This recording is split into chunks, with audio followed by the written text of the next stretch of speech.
Patrick. Hey, Patrick. Hey, Tony. Patrick is always in a different place. What is up, Patrick?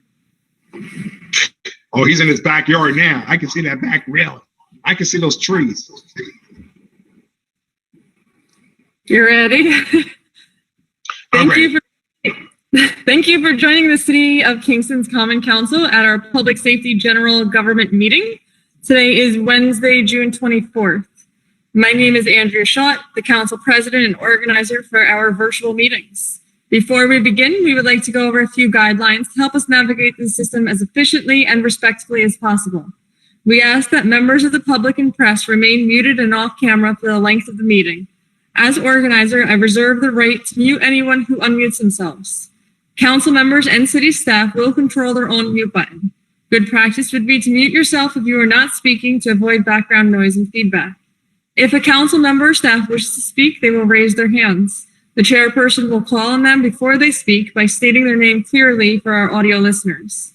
All of our meetings are recorded. Both video and written transcriptions will be made available to the public on the city's website. Although we will not have public speaking tonight, you could submit written comments to the City of Kingston Clerk, Elisa Tinty, at emtinty@kingston-ny.gov, or by dropping them off at the drop box located outside the side door of City Hall. We also encourage you to reach out to committee chairs or your board's representative at any time. If you have any audio issues, send a text message to the following number, 845-594-6120. Please be aware that phone calls will not be answered during the meeting. The number to text is 845-594-6120. As the organizer for today's meeting, I reserve the right to lock and pause the meeting to eject anyone who has behaved inappropriately.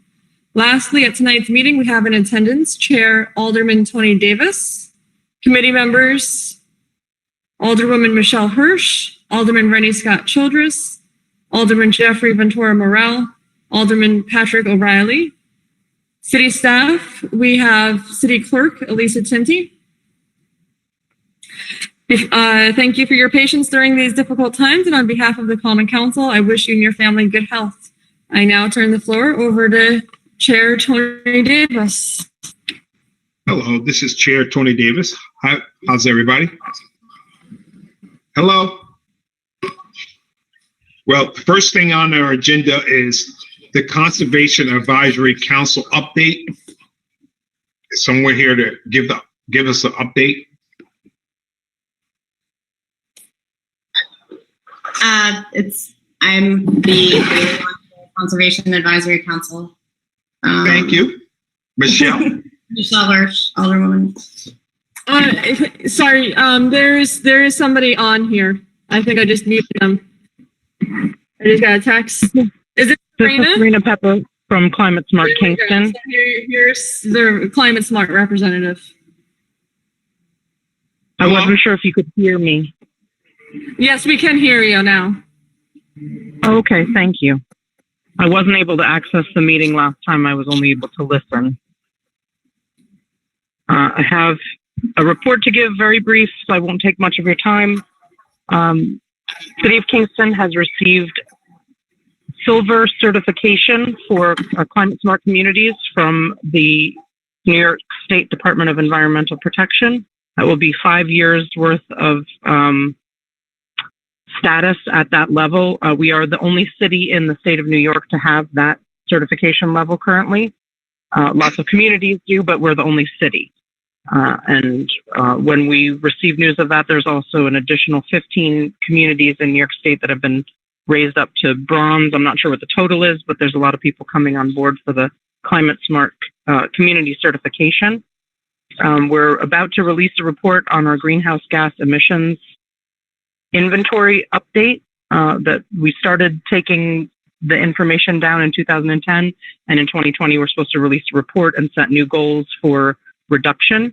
So we're about to release that. That's coming up on the horizon, and I'm trying to, pardon me for just a second while I get my email in front of me about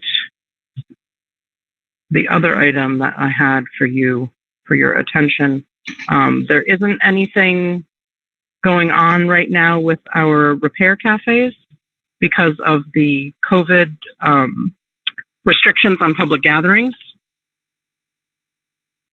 So that event, the Repair Cafe event, is kind of on pause right now. The LED project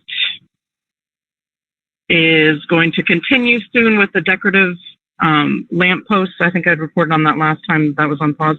That is going to continue. Please submit to Julie Noble any requests for street light repairs and or replacement that you don't think have been brought to her attention. And she will make sure that those get done in this next stage of the installment. We did approve a design phase for Kingston Point Park improvements. And that's a capital project that is going to happen on both sides of the street. There's the parking area that always floods by the ball fields, and then there's the beach area itself. They approved a design phase for that, and they're going to release, I think the consultant group is going to release another, or do a press release on describing exactly which design points got approved, and which improvements will be made. So keep an eye out for that on the website for the City of Kingston. The Laws and Rules Committee the Laws and Rules Committee approved the open space plan, and it is waiting to be adopted by the full Common Council. And I think that was probably about it.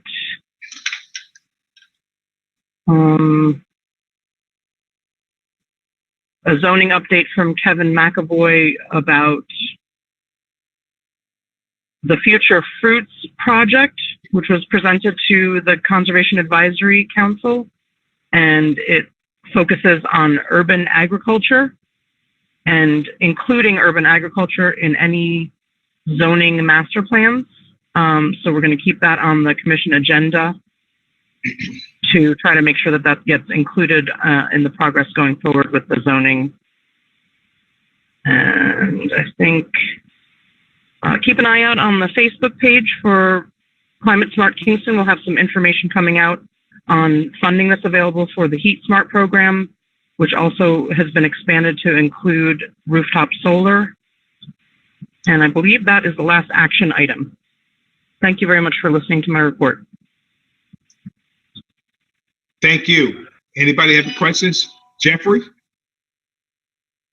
Just a clarification about what was approved at the Laws and Rules Committee. We voted to approve the seeker, to give a negative declaration for the seeker process for the open space plan. The actual approval of the open space plan, I believe, will be on our next month meeting. Thank you. Thank you. Anybody else questions?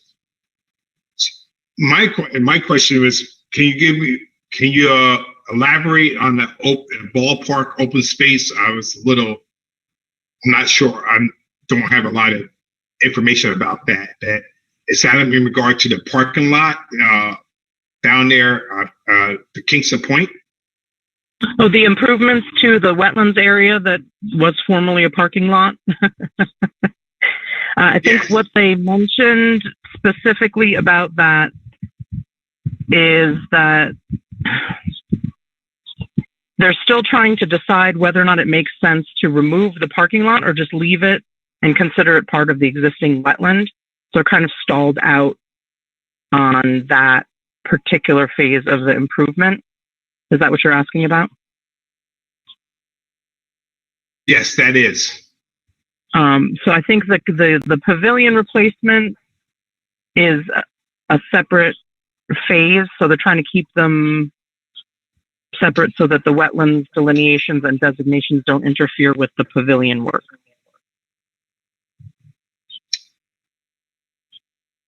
Okay, thank you. So we're still good. More information to come about on regard to that. Yes, I think it's still a work in progress, but I think that they've what the they were waiting on is designating the wetland area as distinct from the parking lot area. And then they still need to decide whether or not what they're going to do with the wetland area, whether they're going to leave the blacktop under the water that stays there pretty much all year, or whether they're going to try to remove that and restore a more natural wetland. Okay, thank you. I mean, going down there so many times, and whatever the easiest way is to get that part of that So I think that's, parking lot, yeah, that's why, wetland, and then the rest of the parking lot, you know, if we can salvage it as an actual parking lot, I would be all in favor of that.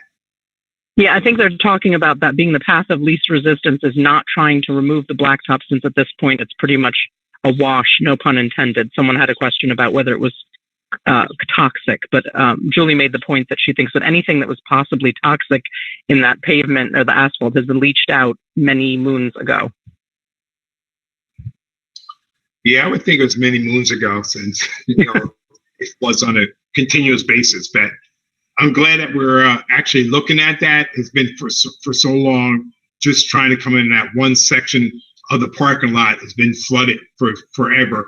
And I'm glad that we're actually, the city's actually looking at to make that just a wetland and salvage whatever we can in regard to the existing parking lot.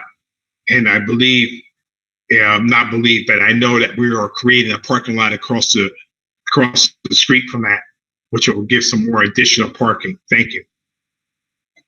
You're welcome. Any other questions? All right, I appreciate your feedback. Thank you.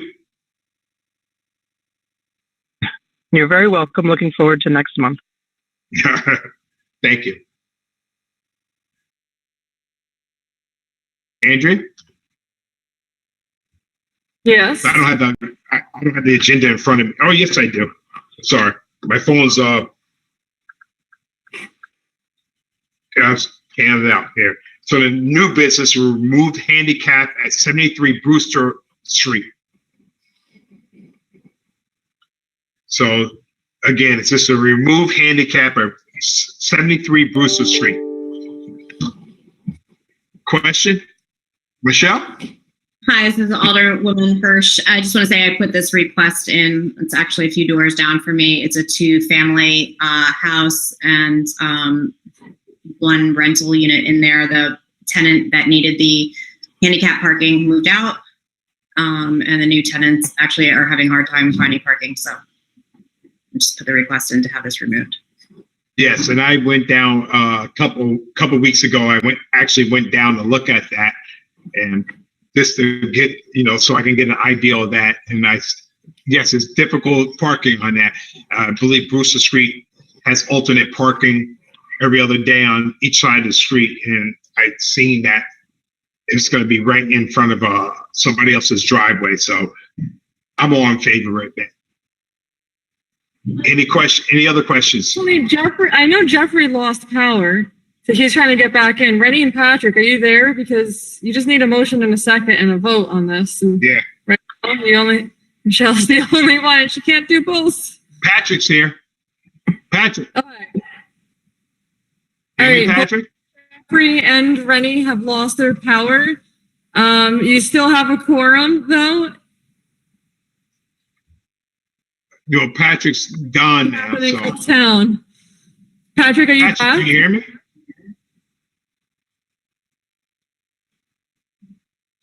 Okay, yeah, so do you want to call for the vote? Do I have a motion to remove the handicap? You need I got Patrick at first and Michelle a second. All in favor? Thumbs? Okay. All against? Andrew, do I need to contact Rennie and Jeffrey, or does it not matter? We'll stick to, we have a quorum of this, because I don't want to take votes over the phone.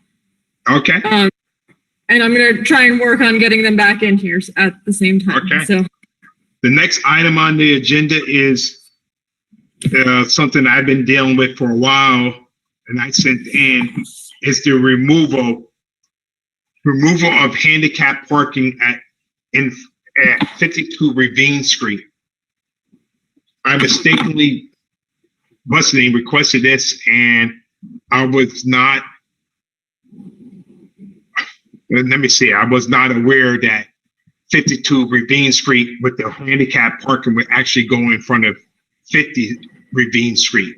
So both tenants called me, or both residents called me, and I went down and looked at this, and I let the tenants know at 52 Ravine Street that we were going to have to remove this handicap. Jeffrey? I was just waving that I'm back. Oh, okay. All right.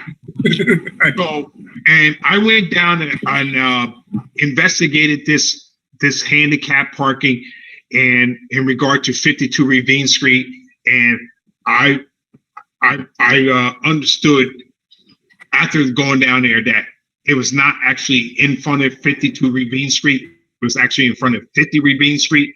So I let the tenants know, or residents know at 52 Ravine Street, that we would have to remove this because actually the handicap signs were actually in front of 50 Ravine Street.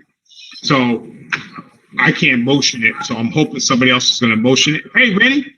I'll motion it. What is it? It's remove the handicap signs in front of 52 Ravine Street. Motion. Second? Patrick, thank you. All in favor? Thumbs? Anybody opposed? Good. Nobody opposed. Thank you.